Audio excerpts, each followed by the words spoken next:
میں اجتماعی زندگی سے بھاگا اور وسیع وادی میں بھٹکنے لگا۔ کبھی میں نہروں کے کنارے کنارے چلنے لگتا اور کبھی چڑیوں کی چہکار سننے لگتا، یہاں تک کہ ایک ایسی جگہ پہنچا جسے گھنے درختوں نے سورج کی نگاہوں سے محفوظ کر رکھا تھا۔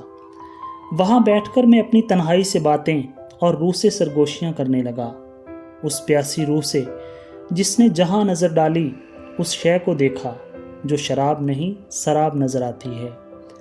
جب میرا ذہن مادی قیود سے آزاد ہو کر فضائے خیال میں پرواز کرنے لگا تو میں نے پیچھے مڑ کر دیکھا۔ ایک نوخیز حسینہ میرے پاس کھڑی تھی، وہ نوخیز حسینہ جو انگور کی شاخوں کے سوا، جس سے اس کے جسم کا کچھ حصہ چھپ گیا تھا، ہر قسم کے لباس اور زیور سے بے نیاز تھی، جس کے سنہری بالوں کو گل لالہ کے تاج نے سمیٹ رکھا تھا۔ جب اسے میری نگاہوں سے یہ معلوم ہوا کہ میں حیرت کا شکار ہوں تو بولی، ڈرو نہیں، میں جنگل کی شہزادی ہوں۔ اس کے لہجے کی شیرینی نے مجھ میں کچھ ہمت پیدا کی اور میں نے کہا، کیا تم جیسی حسین شخصیت جنگل میں رہ سکتی ہے جو تنہائی اور درندوں کا مسکن ہے؟ تمہیں اپنی زندگی کا واسطہ، مجھے سچ سچ بتاؤ، تم کون ہو اور کہاں سے آئی ہو؟ وہ گھاس پر بیٹھ گئی اور کہا، میں فطرت کا راز ہوں، میں وہ دوشیزہ ہوں جس کی پرستش تمہارے آباء و اجداد کرتے تھے اور جس کے لیے انہوں نے بالیغ افقا اور جبل میں ہیکل اور قربان گاہیں بنائیں۔ میں نے کہا، وہ ہیکل مسمار ہو گئے اور میرے اجداد کی ہڈیاں مٹی میں مل ملا گئیں، اب ان کے دیوتاؤں اور مذاہب کے نشانات کتابوں کے چند اوراق میں باقی رہ گئے ہیں اور بس۔ اس نے جواب دیا، کچھ دیوتا ایسے ہیں جو اپنے حلقہ بگوشوں کے ساتھ زندہ رہتے اور انہی کے ساتھ مر جاتے ہیں، اور کچھ ایسے ہیں جو ازلی و ابدی الوہیت کے ساتھ زندہ رہتے ہیں۔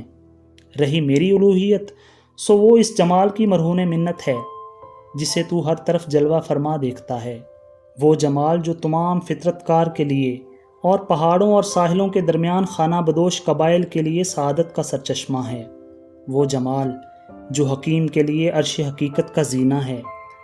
ایسی حالت میں کہ میرے دل کی دھڑکنیں وہ کچھ کہہ رہی تھیں جس سے زبان نا آشنائے محض ہے، میں نے کہا، بے شک جمال ایک قوت ہے، خوفناک اور ڈراؤنی۔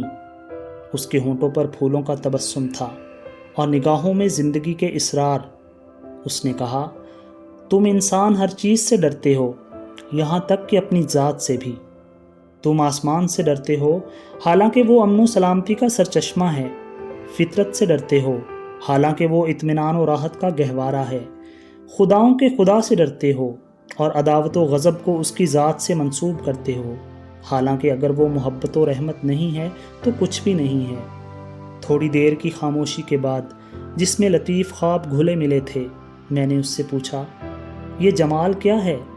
کیونکہ لوگ تو اس کی تعریف میں مختلف الرائے ہیں، بالکل اسی طرح جیسے اس کی محبت و تکریم میں۔